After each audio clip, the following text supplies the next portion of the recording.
So before we move on to look at the next lecture example, just take a moment to familiarise yourself with the primary activities and support activities listed here. You may wish to pause the recording at this point, just have a read through and then commence when you're ready to attempt the next lecture example.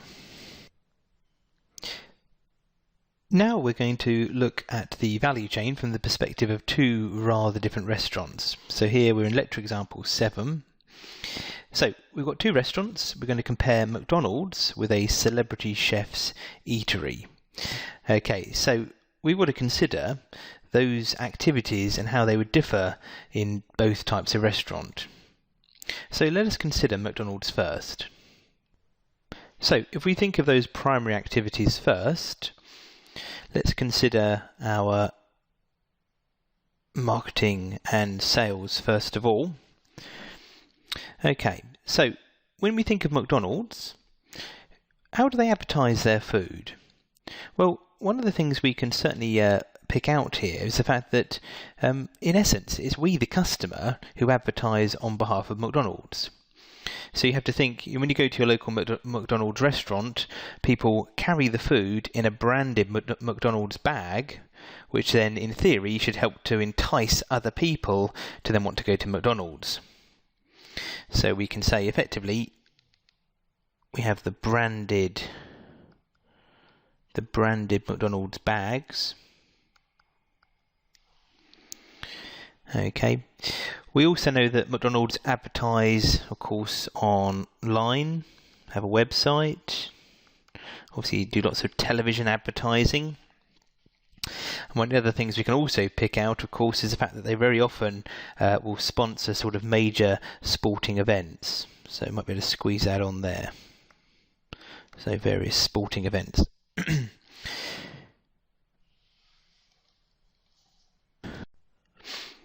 Okay, if we take a step back here then and consider our outbound logistics.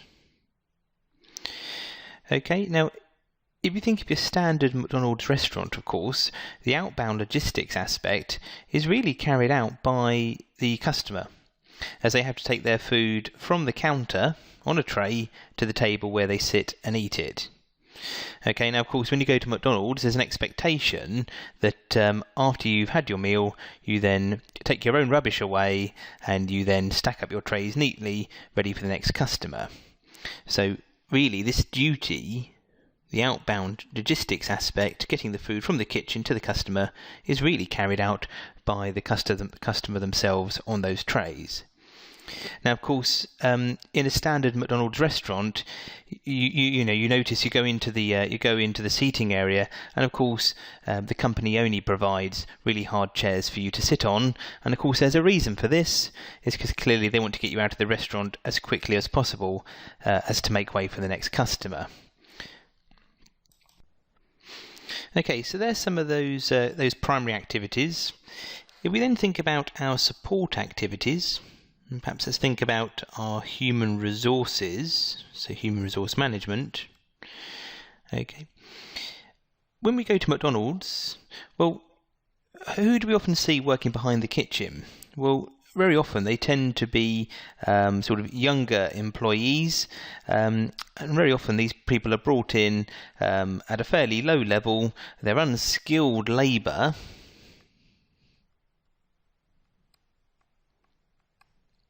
And of course they're then trained in the McDonald's way, and then sort of gradually there are opportunities of course to progress up the ranks.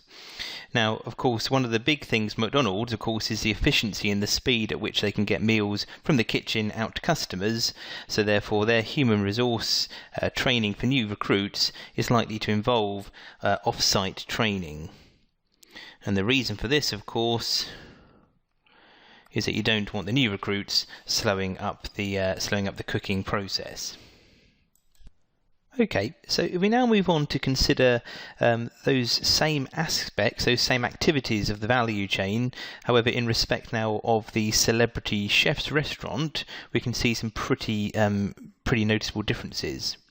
So if we think again of our marketing and sales activities, okay, so in a celebrity chef's restaurant, okay, it's likely that the celebrity chef is going to use their reputation by appearing perhaps on TV shows. Very often you see celebrity chefs on sort of various daytime TV shows. And clearly what they're trying to do there, of course, is promote their business. And we also perhaps have maybe sort of friends or family who, of course, perhaps maybe visited these restaurants. So we get a degree of word of mouth promotions. Okay, so less sort of big advertising as you'd expect from a company like McDonald's. In a celebrity restaurant, our outbound logistics. Now they're going to be performed, I would have thought, by trained waiters.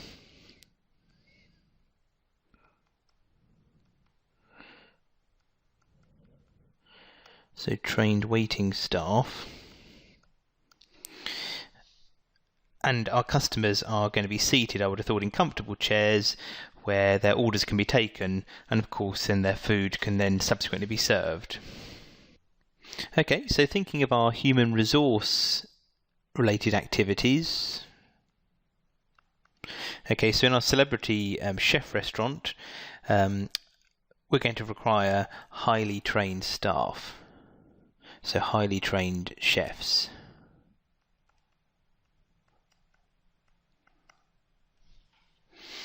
Now, it's likely, I would have thought, that we'll have apprentices learning as they go, so working in the main kitchens along some of those more experienced chefs. And I suppose the main point to make here is that we can have our apprentices working in our kitchen if we're a high-end restaurant, because customers in such an environment may be prepared to perhaps wait longer for their food, as this is part of the experience of fine dining.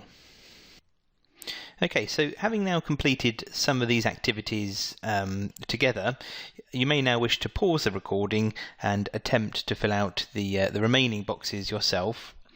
When you're ready, commence the recording and we'll have a look at the solution.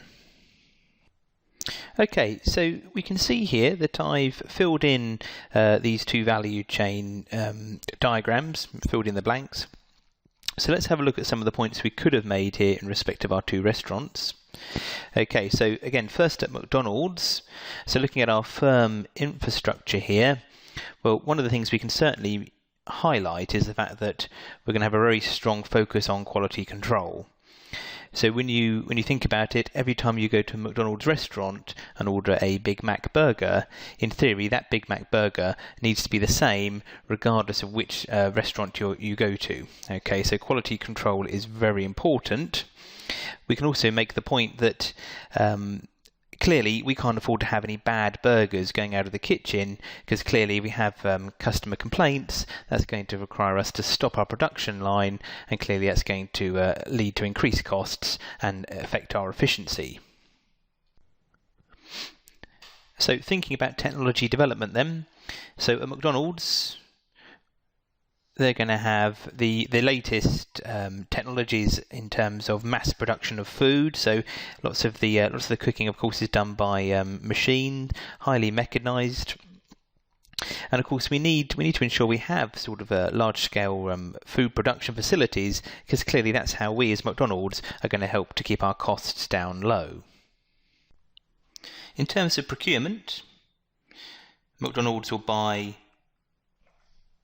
a lot of their goods in bulk from the same supplier. Again, that comes back to ensuring that we get a consistent burger every time we go to a McDonald's restaurant. In terms of our primary activities then, so looking at our inbound logistics, okay, made the point here that McDonald's restaurants are going to receive large deliveries probably on a weekly basis, or maybe every half a week, coming from their main sort of depot. I suspect a lot of the goods delivered to a standard McDonald's restaurant will be frozen and of course can then be brought out as required for cooking. In terms of operations, McDonald's very often cook in batches, so you'll see you go into your local McDonald's branch and you'll often see there are normally sort of 3, 4, 5 burgers sitting on the hot counter ready to be served to the next customers that come in. And finally then, in terms of service, so the after-sales service element, well really that's going to be fairly limited. I would have thought that you're only going to get really any kind of after-sales service, if you like, if you have a complaint to make. And again, the onus there is placed on the customer to go to the counter and complain about the meal they've received. So in terms of McDonald's, fairly limited service, I would suggest. Okay, so moving on now to look at the celebrity chef restaurant. So thinking about firm infrastructure, so there's going to be a greater focus here on quality. Okay, and we're talking about quality assurance. So what we're getting at here is really making sure that the customer experience is a quality one from the very beginning. So we're looking at how we, the organisation, the restaurant, approach getting in quality supplies right through to the quality of the dining experience. So we're really focusing upon ensuring customers have the very best possible experience. Technology development then. So in a celebrity chef restaurant, there's going to be a great focus, of course, on producing very innovative dishes, of course, which are perhaps unique or of a special nature. So you only have to think of Heston Blumenthal, of course, who is renowned for producing very innovative and quirky dishes. Okay, so a strong focus there on innovation. In terms of procurement then, our celebrity restaurant is likely to buy in a lot of the goods, a lot of the ingredients needed in cooking from local farms. And again, this ties into our focus, of course, on ensuring a really good quality experience and quality meal for the diner. Moving down to our primary activities then, so thinking of our inbound logistics. Okay, so we like to have small deliveries from those local farms, perhaps maybe on a daily basis, as opposed to McDonald's, which we suggested may have deliveries maybe on a weekly basis. And of course the reason for this is that if we're a celebrity restaurant, of course we want our customers to have the best experience possible, and part of that of course is going to be ensuring that we have the very freshest ingredients going into the food and the meals that we produce. Operations, clearly all dishes are going to be made to order. So as soon as the order comes through, the kitchen staff will then go ahead and prepare that meal. And in terms of the service element then, clearly we're going to have our waiting staff regularly checking up on the diners to ensure they're having the best possible experience. So you very often go to a very fine dining restaurant and you'll have the waiting staff coming over and checking everything is fine with your meal. So there we have it, a comparison of our celebrity chef's restaurant and McDonald's.